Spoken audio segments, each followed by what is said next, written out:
বন্ধুরা, এবার ব্রাজিলের শক্তিশালী দল ঘোষণা করল কোচ দরিবাল জুনিয়র। মার্চে বিশ্বকাপ বাছাই পর্বে আর্জেন্টিনা এবং কলম্বিয়ার সাথে দুটি ম্যাচ আছে ব্রাজিলের। আসুন দেখে নেওয়া যাক এই দলে কোন কোন প্লেয়ার তার নাম অন্তর্ভুক্ত করলো। আর হ্যাঁ বন্ধুরা, চ্যানেলটি অবশ্যই সাবস্ক্রাইব করে চ্যানেলটির পাশে থাকবেন এবং ভিডিওটি দেখতে থাকবেন।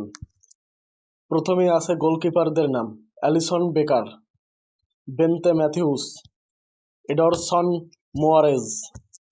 ডিফেন্ডার আছে ভেন্ডারসন, ওয়েসলি, লিও ওয়ার্ডস, Danilo, Gabriel Magalhaes, Murillo, Marquinhos, Guilherme Arana. মিডফিল্ডারে আছে Andre, Bruno Guimaraes, Gerson, Joelinton, Matheus Cunha, Neymar Junior. Forward লাইনে আছে Estevao, Joao Pedro, Raphinha, Rodrygo, Savinho, Vinicius Junior. বন্ধুরা, এটাই ব্রাজিল কোচ দরিবাল জুনিয়রের ঘোষণা করা 23 সদস্যের শক্তিশালী একাদশ। আর হ্যাঁ বন্ধুরা, ফুটবলের সকল খবর পেতে এই চ্যানেলটি সাবস্ক্রাইব করে পাশে থাকবেন।